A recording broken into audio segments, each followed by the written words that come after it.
അങ്ങനെ അവസാനം രാമക്കൽമേട് എത്തിയിരിക്കുകയാണ്. രാമക്കൽമേട് ടൂറിസ്റ്റ് ഡെസ്റ്റിനേഷൻ കുറവൻകുറുത്തി മല. പിന്നെ ഇവിടെ സമയം നോക്കിയല്ലോ, രാവിലെ 8:30 മുതൽ വൈകിട്ട് 7 മണി വരെയുള്ള ടൈമിങ്. ഇത് കുറവൻകുറുത്തിയുടെ പ്രതിമയാണ്. ഇതിൻ്റെ ഒരു വ്യൂ ആണ്, ഇത് അടുത്തുനിന്നുള്ള ഒരു വ്യൂ ആണ്. നല്ല ക്ലൗഡി ക്ലൈമറ്റാണ്, നല്ല കാറ്റുണ്ട്, തണുത്ത കാറ്റാണ്. അതേപോലെ നല്ല അടിപൊളി വ്യൂ ആണ്. പക്ഷെ ക്യാമറയിൽ അത്ര ക്ലിയർ ആണെന്ന് തോന്നുന്നില്ല. എന്തായാലും നല്ല അടിപൊളി വ്യൂ ആണ് കാണാൻ. ഈ രാമക്കൽമേട് എന്ന് പറഞ്ഞാൽ കേരളം തമിഴ്നാട് അതിർത്തിയിലാണ് കേട്ടോ സ്ഥിതി ചെയ്യുന്നത്. സമുദ്രനിരപ്പിൽ നിന്ന് 1100 മീറ്റർ ഉയരത്തിലാണ് ഇത് സ്ഥിതി ചെയ്യുന്നത്. അപ്പോൾ ഓക്കെ, നല്ല വ്യൂ ആണ്. ഞങ്ങൾ നേരത്തെ കയറി വന്ന സ്ഥലമാണ് കേട്ടോ ഇത്. ഇതിലൂടെയാണ് ഞങ്ങൾ കയറി വന്നിട്ടുള്ളത്. കയറണേ അത്യാവശ്യം നല്ല പണിയുണ്ട് മുകളിലെത്തണമെങ്കിൽ. അത്രക്കും നല്ല കയറ്റാണ് കയറി വരാൻ. ഇന്ത്യയിൽ തന്നെ ഏറ്റവും കൂടുതൽ കാറ്റ് വീശുന്ന സ്ഥലങ്ങളിലൊന്നാണ് കേട്ടോ ഈ രാമക്കൽമേട്. നിലക്കാത്ത കാറ്റാണ്. നേരത്തെ പറഞ്ഞല്ലോ അവസാനം എത്തിയെന്ന്. പറയാൻ കാരണം അത്യാവശ്യം കറങ്ങിയിട്ടാണ് ഞങ്ങൾ എത്തിയത്. ഞങ്ങൾ ഗൂഗിളിൽ ലൊക്കേഷൻ സെറ്റ് ചെയ്ത് രാമക്കൽമേടാണ് കൊടുത്തത്. പക്ഷെ അത് എത്തിയത് വേറൊരു ലൊക്കാലിറ്റിയിലാണ്. അതിന് കുറച്ച് അത്യാവശ്യം നല്ലോണം കറങ്ങി അത്യാവശ്യം നല്ല രീതിയിൽ കറങ്ങിയിട്ടാണ് വന്നിട്ടുള്ളത്. അതിൻ്റെ ഏകദേശം ഇപ്പം അതാ കാണുന്നുണ്ടല്ലോ നമ്മൾ കാറ്റാടി യന്ത്രങ്ങൾ കണ്ടില്ലേ, ആ ഏരിയയിലാണ് ഞങ്ങൾ എത്തിയിട്ടുള്ളത്. ഞങ്ങൾക്കത് മനസ്സിലായില്ല, പക്ഷെ കാറ്റാടി യന്ത്രങ്ങളൊക്കെ കണ്ടു. ഒരു ജീപ്പൊക്കെ ഉണ്ട്, ട്രക്കിംഗ് ആയിട്ട് അങ്ങനെ വന്നിട്ട് ആൾക്കാരെ കൂട്ടിയിട്ട്.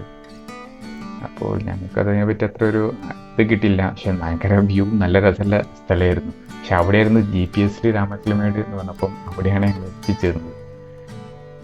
പിന്നീടാണ് ഞങ്ങൾ അവിടുന്ന് ചോദിച്ച് അന്വേഷിച്ച് എന്നൊക്കെ പറഞ്ഞപ്പോഴാണ് ഈ കുറവൻകുറുത്തി ലൊക്കാലിറ്റിയും ഒക്കെ പറഞ്ഞു ഇതാണ് ലൊക്കേഷനൊക്കെ. അത് പിന്നീടാണ് മനസ്സിലായത് ഈ താഴേന്ന് അങ്ങോട്ട് ട്രക്കിംഗ് ഉണ്ട് എന്ന കാര്യം. അവിടെ കുറേ ജീപ്പ് നിർത്തിയിട്ടിട്ടുണ്ട്. ജീപ്പിൽ നിന്ന് അവർക്ക് സ്പെഷ്യൽ 800,000 എന്തായി കഴിഞ്ഞാൽ ക്യാഷ് എന്തോ ഉണ്ട്. അതിൽ ജീപ്പ് ഫുള്ളായി കഴിഞ്ഞാൽ അവർ ട്രക്കിങ്ങിന് മേലോട്ട് കൊണ്ടുപോകും. അങ്ങനെ ആ ട്രക്കിങ് ഏതായാലും നമ്മൾ അല്ലാതെ തന്നെ അറിയാതെ കണ്ടു. പക്ഷേ നല്ല ലൊക്കാലിറ്റി ആട്ടോ, നല്ല വ്യൂ ഉള്ള ഏരിയ ആണ്. നമ്മൾ ഓക്കെ, ഇവിടെ ഒരു പിന്നെ പാർക്കിംഗ് സ്ലോട്ട് ഉണ്ട് കേട്ടോ. ഞങ്ങൾക്കത് അറിയില്ലായിരുന്നു. ഇപ്പം ഫാമിലിയൊക്കെ ആയിട്ട് വരുമ്പോൾ കാറിലൊക്കെ മുകളിൽ നിർത്താൻ പാർക്കിംഗ് സ്ലോട്ട് അവിടെ ഉണ്ട്. അതുകൊണ്ട് കുട്ടിക്ക് കളിക്കാനൊരു ചെറിയ പാർക്കൊക്കെ ഉണ്ട് അവിടെ. ഈ താഴെ വഴിയോടെ വരികയാണെങ്കിൽ നല്ല കയറ്റാണ് ഉള്ളത്, നല്ല കയറ്റാണ്. പിന്നെ ഇവിടെ നല്ല തണുപ്പാണ്. ഇപ്പം ഇങ്ങനെ കാറ്റ് വീശിക്കൊണ്ട് നിൽക്കുകയാണ് കേട്ടോ, നല്ല തണുത്ത കാറ്റ് വീശിക്കൊണ്ടിരിക്കുകയാണ്. അങ്ങനെയാണ് ഉള്ളത്. നല്ല എനിക്കറിയാലോ, മേഘവൃതാണ് മൊത്തത്തിൽ അന്തരീക്ഷം. ഈ വേഴാമ്പലിൻ്റെ ഇതുണ്ട് കേട്ടോ. കുറേ ആൾക്കാർ മുകളിൽ നിൽക്കുന്നുണ്ട്. നമുക്ക് അതിൽ കയറി നോക്കണം. മലമുഴക്കി അഥവാ വേഴാമ്പൽ, അതൊക്കെ ബോർഡൊക്കെ വെച്ചിട്ടുണ്ട്. ഇതിലൂടെ മേലോട്ട് കയറാനുള്ള സജ്ജീകരണമാണ് കേട്ടോ. മേലോട്ട് നമുക്ക് കയറാം. കയറിക്കഴിഞ്ഞാൽ ഇത് 2011 ഇവിടെ നിർമ്മിച്ചിട്ടുള്ളത്. 2011 ഇതിന് നിർമ്മാണം കഴിഞ്ഞിട്ടുള്ളത്.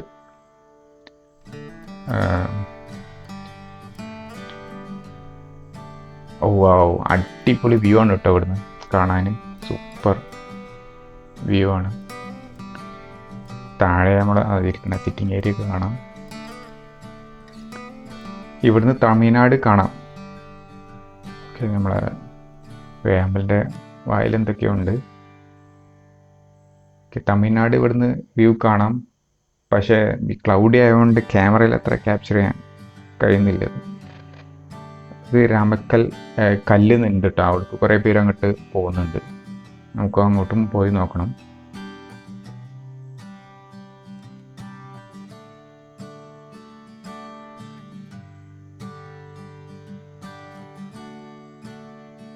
ഇതിപ്പോൾ നമ്മൾ അതാ ഈ കല്ല് നേരത്തെ പറഞ്ഞല്ലോ, കല്ലിൻ്റെ അങ്ങോട്ട് പോയോണ്ടിരിക്കുകയാണ്. ആ വഴിയൊക്കെ കുറച്ച് ബുദ്ധിമുട്ടുള്ള വഴിയാണ്. പ്രായമായവർക്കും കുട്ടികൾക്കൊക്കെ കൊണ്ടുപോകാൻ കുറച്ച് ബുദ്ധിമുട്ടുള്ള ഒരു വഴിയാണ്. ട്രക്കിംഗ് തന്നെയാണെന്ന് പറയാം അതിന് മുകളിലോട്ട് കയറാൻ. ഇപ്പോൾ ഏകദേശം ഒരു പകുതി കുറച്ച് വേരി എത്തി. കണ്ടില്ല അതാ ഞങ്ങളൊന്ന വഴിയാണ്.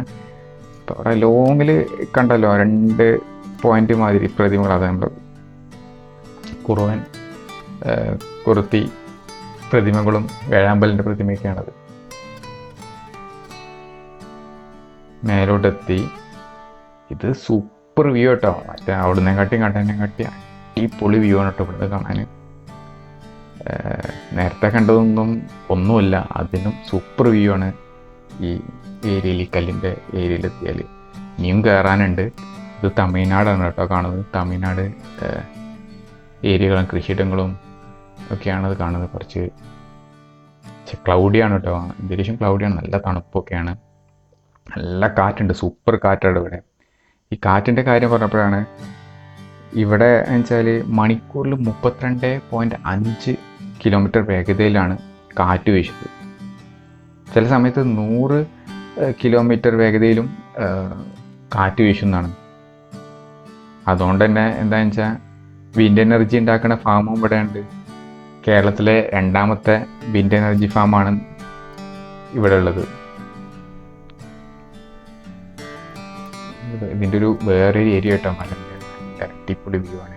നമ്മൾ ഈ ക്യാമറയിൽ ഇത് എത്ര ഇവിടുന്ന് അതിനായിട്ട് സൂപ്പർ വ്യൂ ആണ് കേട്ടോ, അടിപൊളി വ്യൂ ആണ്. നമ്മൾ ഈ ക്യാമറ ക്യാപ്ചർ ചെയ്യുമ്പോൾ അത്ര ഇതിൽ കിട്ടണമെന്നില്ല. കാരണം വെച്ചാൽ അത് ക്ലൗഡിയാണ്, ലൈറ്റ് കുറച്ച് കുറവുണ്ട്. ഈ രാമക്കൽമേടിന് വേറൊരു ഇതുണ്ട് കേട്ടോ. രാമക്കൽമേട് എന്ന് വരാൻ കാരണം ശ്രീരാമൻ സീതയെ അന്വേഷിച്ച് ശ്രീലങ്കയ്ക്കുള്ള വഴിയിൽ ഇവിടെ ഇറങ്ങി എന്നാണ് പറയുന്നത് ഈ മേടിൽ. ഈ ശ്രീരാമൻ്റെ ഈ പാദങ്ങൾ പറഞ്ഞതിനാലാണ് ഈ സ്ഥലത്തിന് രാമക്കൽമേട് എന്ന് ആണ് പേര് വരാൻ കാരണം. ശരിയാണ്, രാമക്കൽമേട്, രാമൻ ഉണ്ടല്ലോ അങ്ങനെ, അതുകൊണ്ടാണ് ഈ പേര് വന്നതെന്നാണ് പറയുന്നത്.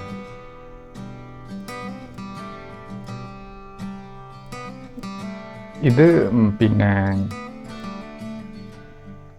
എറണാകുളത്ത് നിന്ന് ഏകദേശം ഒരു 150 കിലോമീറ്റർ ദൂരമാണ് കേട്ടോ ഇവിടേക്ക് ഉള്ളത്.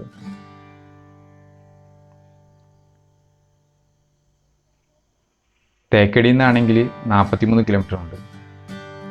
മൂന്നാറിലാണെങ്കിൽ 70 കിലോമീറ്റർ.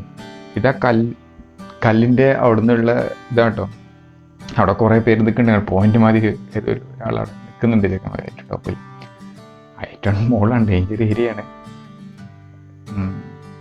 അവിടെ നിന്ന് നല്ല വ്യൂ ആയിരിക്കാം. അതാണ് പറഞ്ഞു ഇങ്ങോട്ട് കുറച്ച് യുവാക്കൾക്കായിരിക്കും നല്ലത്, ആരോഗ്യമുള്ളവർക്കൊക്കെ കയറി വരാനേ പറ്റുള്ളൂ. ടോപ്പിൽ നിന്നുള്ള വ്യൂ ആണ്, അടിപൊളി സൂപ്പർ വ്യൂ ആണ്. ഞങ്ങളിങ്ങനെ മടങ്ങാനുള്ള തയ്യാറെടുപ്പിലാണ് കേട്ടോ ഇവിടുന്ന്. അടുത്ത നല്ല ലൊക്കേഷൻ നോക്കിയിട്ട്. അപ്പം അതിന് മുന്നിടായിട്ട് ഞങ്ങളെ സബ്സ്ക്രൈബ് ചെയ്യാത്തവർ സബ്സ്ക്രൈബ് ചെയ്യുക, ബെൽ ബട്ടൺ എനേബിൾ ചെയ്യാത്തവർ എനേബിൾ ചെയ്യുക, അതുപോലെ ഫേസ്ബുക്കിൽ ഫോളോ ചെയ്യാത്തവർ ഫോളോ ചെയ്യുക.